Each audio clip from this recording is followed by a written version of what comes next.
Hi mga idol! May pinadala pala sa atin na bilao package food trip na pinadala pala ng Awis Kitchenette sa atin. At pagbukas ko nga, ayan agad ang bumungad na isang damakmak ng ating food tripin. May pork, chicken, sisig, Hungarian sausage, tapa, itlog na maalat, talong, okra, egg, at garlic rice. Kaya wag na natin patagalin, food tripan na!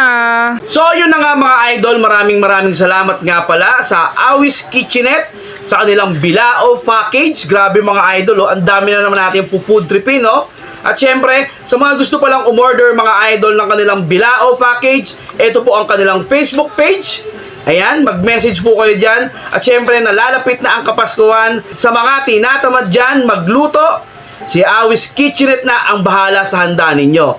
So ayan mga idol, no, tikman natin ang kanilang bestseller na sisig. Ayan, no? Yan.